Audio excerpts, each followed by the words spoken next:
यहाँ से प्रकाश का अपवर्तन।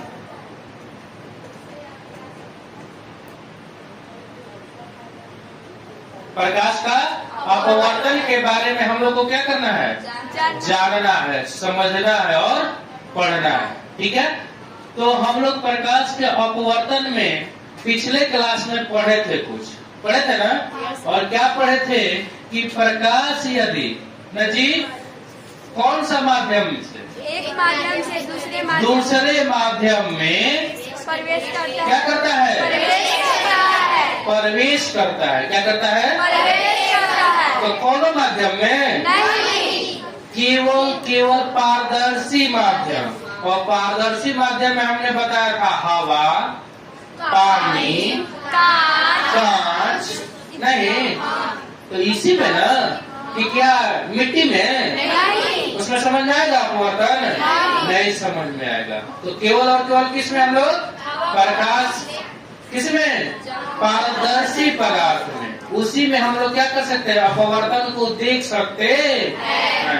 तो हमने बताया था आप लोगों को पिछले क्लास में, क्या बताया था कि जब प्रकाश की किरणें विरल माध्यम से, कहाँ से जी? विरल माध्यम से, कहाँ से? विरल माध्यम से, विरल माध्यम से। नहीं जी, तो विरल माध्यम हुआ ना? विरल माध्यम इसलिए हुआ कि इधर क्या है? हवा है, हवा है ना? हवा ये क्या है? विरल माध्यम कहते हैं इसको। क्यों कहेंगे इसको? क्योंकि इसका अपवर्तनांक पानी के अपेक्षा क्या है? कम है ना? और जिसका ज्यादा वो साधारण है, जिसका कम क्लियर है ना? तो यह माध्यम हो गया, यह विरल माध्यम हो गया। जब प्रकाश की रे विरल माध्यम से सघन माध्यम में प्रवेश करती है। नहीं तो देखो ना, इसको जाना चाहिए था सर किधर?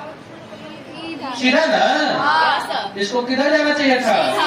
सीधा दिख रहा है आप लोग को? जाना चाहिए था सीधा, लेकिन यह तनिषा गड़बड़ कर देता है। क्या करता है? यह विलंब की ओर मुड़ जाता है। जब विरल माध्यम से सघन माध्यम में प्रकाश की किरण प्रवेश करती है तो अविलंब की ओर मुड़ जाती है, झुक जाती है। क्लियर ना? ठीक है, इसी घटना को क्या बताए थे? प्रकाश का अपवर्तन बताए थे, नहीं बताए थे? तो इसी घटना को क्या कहते हैं? प्रकाश का अपवर्तन कहते हैं। क्या कहते हैं? या दूसरे शब्दों में बताए थे कि जब कोई एक माध्यम से दूसरे माध्यम में प्रकाश की किरण प्रवेश करती है तो अपने पथ से क्या हो जाती है? विचलित हो जाती है। इस घटना को भी हम लोग क्या कहते हैं? या ऐसे भी कह सकते हैं कि जब प्रकाश की किरण सघन माध्यम से विरल माध्यम में प्रवेश करती है तो अविलंब की ओर दूर हो जाती है। अविलंब से क्या हो जाती है? नहीं क्लियर? तो इस घटना को आप लोग प्रैक्टिकल से देखेंगे। किसी को दिक्कत? क्या बताया था हमने? क्या बताया था कि प्रकाश का नेचर गुण होता है ना सबका। जैसे तू लोग का भी गुण होता होगा कि खूब हल्ला करेंगे। नेचर है? नहीं है ना? नहीं, तू लोग अच्छे हो क्योंकि बीएमटी वाले हो। नहीं, तो हमने इसका नेचर, इसका गुण, इसकी प्रकृति बताया था कि प्रकाश हमेशा और हमेशा सीधी रेखा में गमन करता है, चलता है। यानी यह अपना कुछ हो जाए वो सीधे जाएगा। आगे समझ ना? यह ट्रेन की तरह चलता है ना? आगे आएगा तो यानी गोली कैसे चलता है? बंदूक की गोली सीधी रेखा में। तो यह क्या होता है? सीधी रेखा में गमन कर रहा है कि नहीं कर रहा? देखो गमन कर रहा है ना? लेकिन सर किसमें अपवर्तन में विचलित हो जाता है। क्यों? क्योंकि माध्यम क्या हो जाता है? चित होता है। तब जब वह विरल से सघन में जाता है या सघन से विरल में जाता है तो अपने पथ से क्या हो जाता है, विचलित हो जाता है।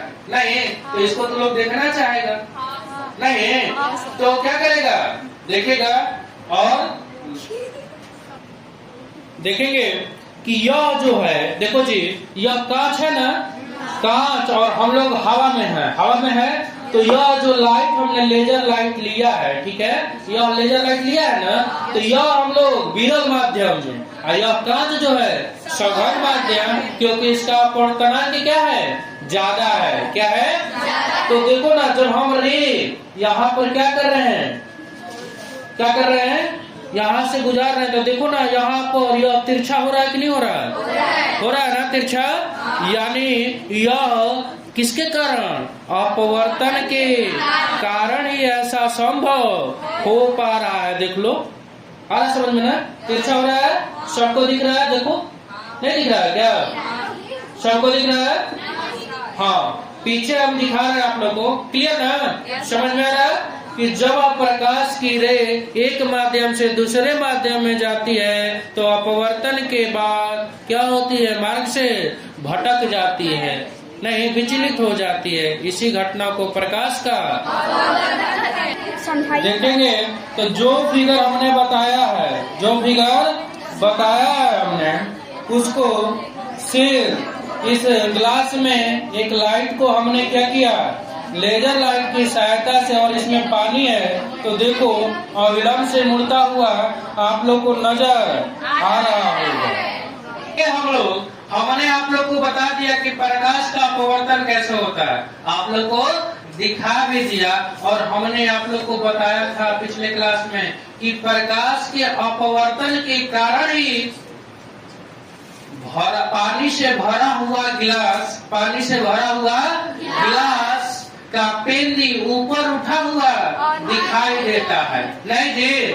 तो देखो ना मेरे पास यह गिलास है और गिलास का पेंदी आप लोग को यही ना दिखाई दे रहा है, किसी को दिक्कत, तो इसमें से कोई एक स्टूडेंट आएगा, कोई लोग एक लोग आओ, देखो चलो अनुष्का, और आप इधर पानी में देखेंगे, पेंदी आपको कहाँ दिखाई दे रहा है, वहां पर हाथ रखेंगे, पेंदी इधर से देखकर नहीं, पानी में से देखकर बताना, अभी हटाओ ना, अब बताओ पेंदी आपका कहाँ है, और जहाँ दिखाई दे रहा है, क्या रियली में वही रखी है जी, ऊपर रखी है, ऊपर रखी है, यानी यह अपवर्तन के कारण ही यह जो पेंदी हमारा यहाँ था, लेकिन यह इसको ऊपर दिखाई दे रहा है,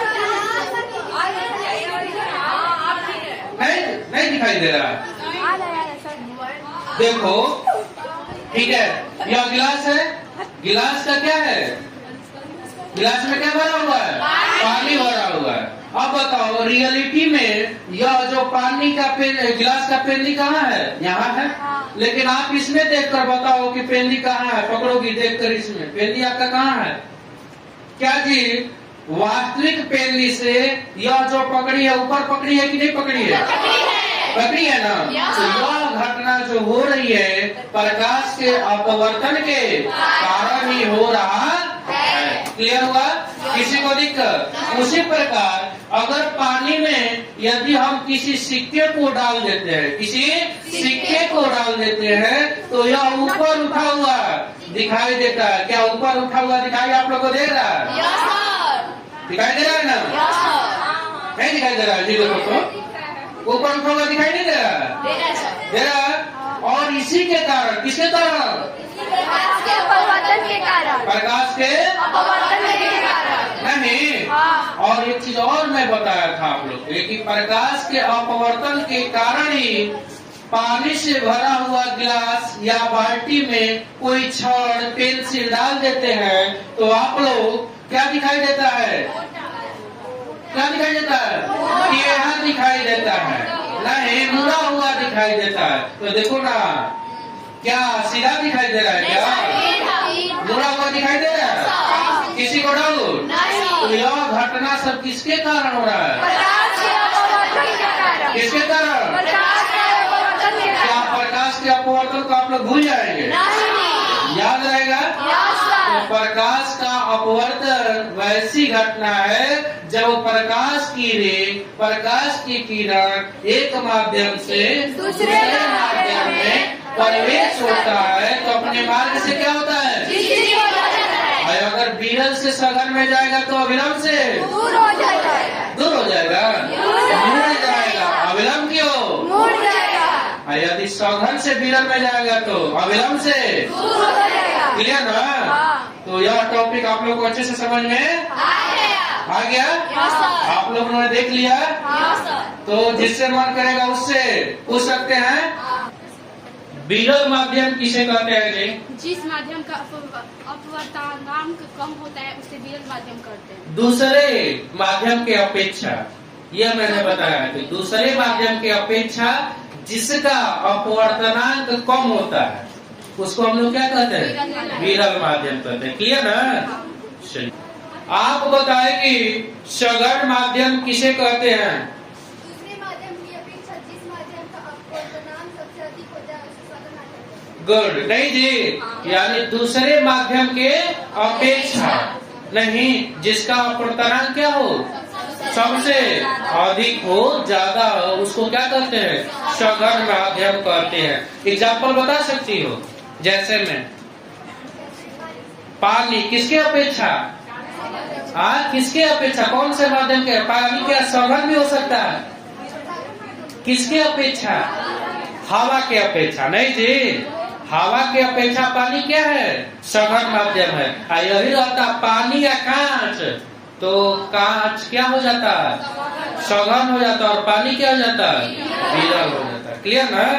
चलेंगे आप बताएंगे कि प्रकाश का अपवर्तन किसे कहते हैं? ठीक। प्रकाश की किरण विरल माध्यम से सघन माध्यम में प्रवेश करती है तो अविलंब से अविलंब की ओर मुड़ जाती है, और जब प्रकाश की किरण सघन माध्यम से विरल माध्यम में प्रवेश करती है तो अविलंब से दूर जाती हुई प्रतीत होती है। इसी घटना को प्रकाश का अपवर्तन। गुड। नहीं जी, जब सघन से विरल में जाती है तो अविलंब से दूर हो जाती है, और जब विरल से सघन में आती है तो अविलंब की ओर मुड़ जाती है। इसी घटना को क्या कहते हैं? प्रकाश का अपवर्तन कहते हैं।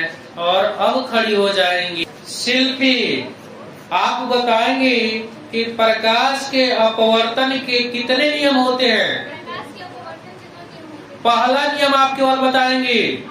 अपवर्तित बिंदु पर डाला जाएगा में कई तल में स्थित होता है। अच्छा, आप कह रहे हैं कि आपतित किरण, अपवर्तित किरण और आपतन बिंदु पर डाला गया अभिलंब तीनों एक ही तल में स्थित होता है। नहीं जी, किसी को डाउट? अब खड़ा हो जाएंगी नीतू, और प्रकाश का अपवर्तन का आप दूसरा नियम बताएंगे। प्रकाश के अपवर्तन का दूसरा नियम आप बताएंगे? प्रकाश के किसी विशेष रंग के लिए ज्या तथा उसके नियतांक के आपतन कोण के ज्या के अनुपात के नियतांक को दूसरा नियम कहते हैं। इसे स्नेल द्वारा सूचित किया जाता है। इसे स्नेल का नियम कहते हैं। नहीं जी, यानी हमने बताया था दूसरा नियम आपतन कोण की ज्या और ज्या का अनुपात। नहीं जी, क्या होता है? एक नियतांक होता है। नहीं जी, जिसे हम लोग म्यू से, यह एक नियतांक के बराबर होता है जिसे म्यू से सूचित करते हैं। इसे ही स्नेल का दूसरा नियम। क्लियर है? नहीं जी, तो आप लोग का यह क्लास कैसा आज का लगा? बहुत अच्छा लगा। तो आगे हम लोग फिर, ठीक है, इसी तरह के प्रैक्टिकल के साथ में क्या करेंगे? मिलेंगे। कब तक के लिए? ओके, फिर मिलते हैं हम लोग नेक्स्ट